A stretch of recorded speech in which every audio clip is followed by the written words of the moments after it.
Your Majesties, welcome back to the channel. Thank you so much for always returning. Thank you so much for your show of love. Thank you so much for all that you do for this community to keep growing. Hope you're well in all your ways, Your Majesties, and you're loving yourself and others like always. All right. Today we will be talking about what is happening right now in Chad. All right. You know, they are still in the hold of the French government, and something happened there recently that the Chadians are right now demanding that the French troops, the French government, anything that have to do with Macron should be off their father's land, should be off their soil. All right, now, you know, it has been going out there. A lot of you know, all of you know what is happening down the Sahel. All of you know what is happening in Tableland. All right, it's the continent right now is at a time where it's like they are fed up with colonialism and Western interference in the continent. So everybody is beginning to agitate from left, right, center. It's like, I know Macron will be feeling like, who's the person that initiated this the first who is the first person that started this bad trend that is beginning to go around the continent. All right, okay, so I want to take you to that real quick so that we get to know the whole story, what transpired down there. Outside a French military base in northern Chad after a local soldier was killed on Tuesday. Now, the incident occurred at the French Faya Largeau military compound where troops have been deployed to fight jihadists in West Africa's Sahel region. Paris diplomats reported that a French army medic shot and killed the Chadian soldier who had reportedly attacked him, and then all these protests followed. A few more details now with this local journalist. A French army soldier from the Barkhane mission killed a Chadian citizen at the Faya Largeau French military base. This unfortunate event took place at the infirmary on the base where the Chadian died after being shot. The locals went there and started protesting immediately with attempts to penetrate the base. Locals say they no longer want the French presence in Chad. The French need to leave. All the time they've been here, they are robbing us. They kill us. They have to leave now. We don't want anything from you. Leave our territory. The young man was shot deliberately. We are against it.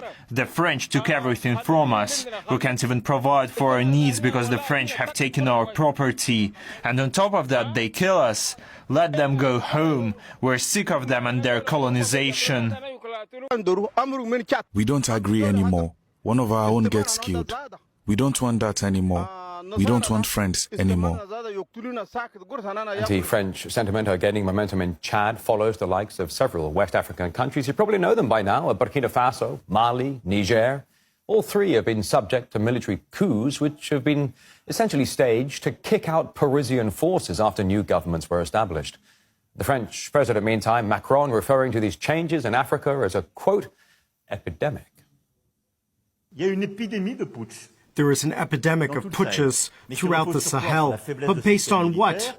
On the weakness of the military systems, on an insufficient effectiveness, and also on the policy that we must lead and support with the entire region. Well, we've spoken to people from another historical French colony, that of Sudan. They gave their take on the series of coups and what is this, well, blossoming anti-French sentiment across the vast Sahel region. All of them, we know that Africa are suffering from the West policies. So what is happening?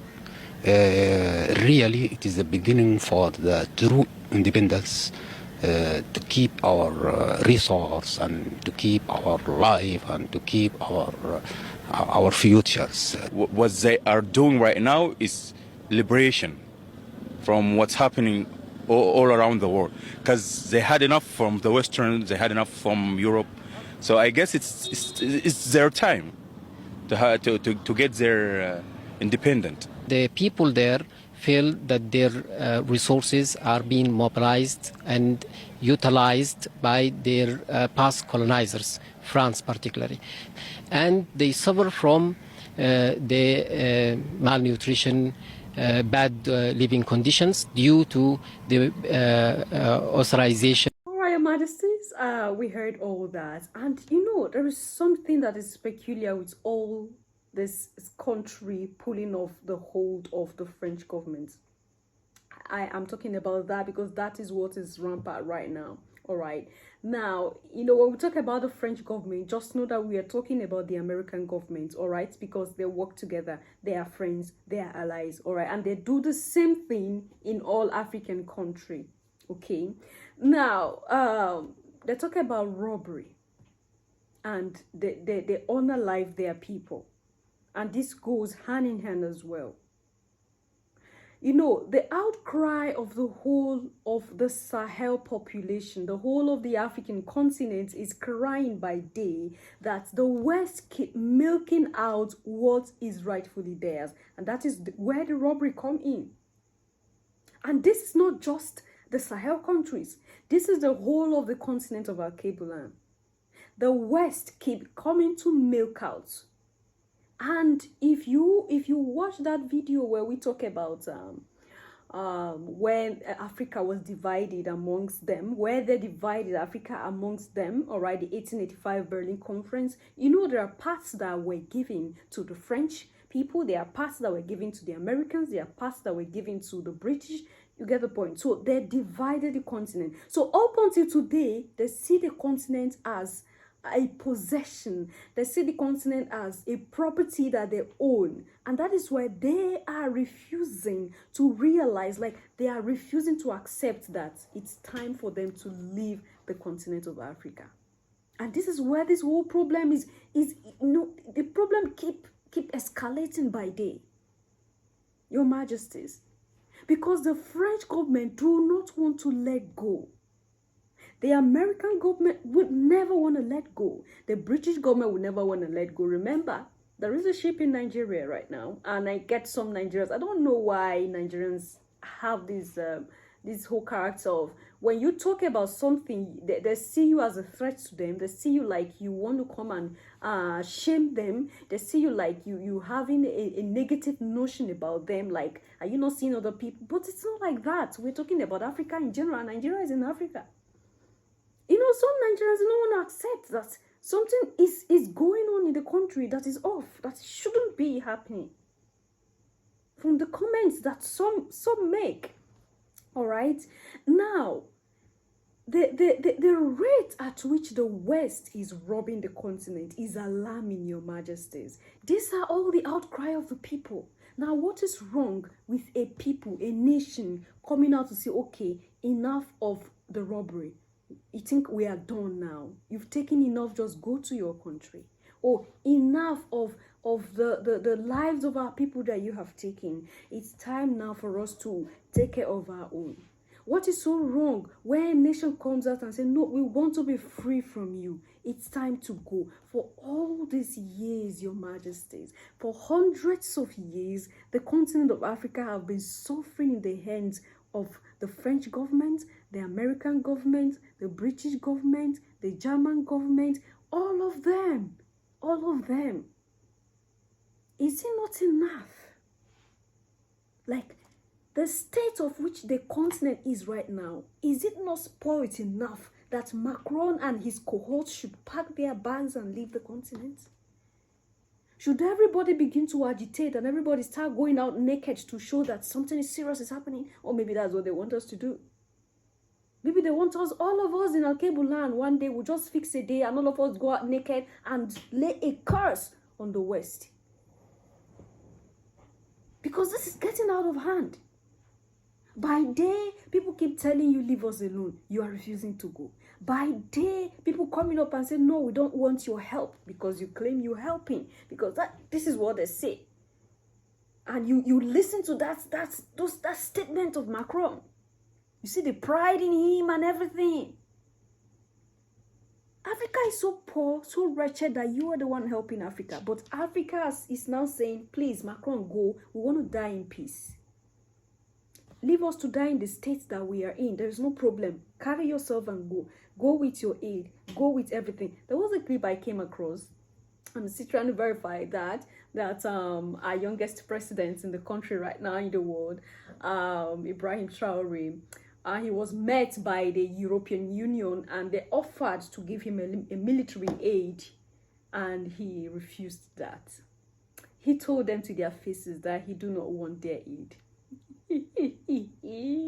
Your Majesties, you know, these are the things that makes me happy. Like he have his priorities already. He has planned his everything. He's planned his move. He's planned everything for his country. He don't need the help of the European Union, and this is how it should be. This is how it should be, because the moment you accept a little thing from them, they will use that to tie your legs down and want to turn you into something that you're not. This is how the West keep operating, Your Majesties. Anyway, what do you think about this? I just felt like bringing in here that the wind of change is moving towards the Chaldeans. They are beginning to say it's okay. We do not want the French government anymore. They should also stand up and leave. Now, I see the level of desperation that is coming from the end of the French government. In another video as well, I don't know which one is going up first. You're going to see where the French governments are going extra miles. They were not okay with ECOWAS. All right? Like they say that Jagaban took the money. Jagaban scammed Macron. So Macron is not even going towards ECOWAS anymore. Macron want to take the law into his hands right now. Like he's coming, like he's doing the thing the way he want to do it right now. Shamelessly. And this is how things are. And then you tell me that there is a France without Africa? No, Your Majesties, there is no France without Africa. There is no America without Africa, because the America that we know today are built on the backs of our people. African slaves, black people. So there is no America without Africa. There is no Europe without Africa. There is no Germany without Africa. There is no collective West without Africa, Your Majesties. It's the truth that can be proven. You can do your research and understand better. Leave your comments and follow the other section, and I will see you in my next one. Until then, love yourself, love others, stay safe, stay positive, always, Your Majesties. Bye for now.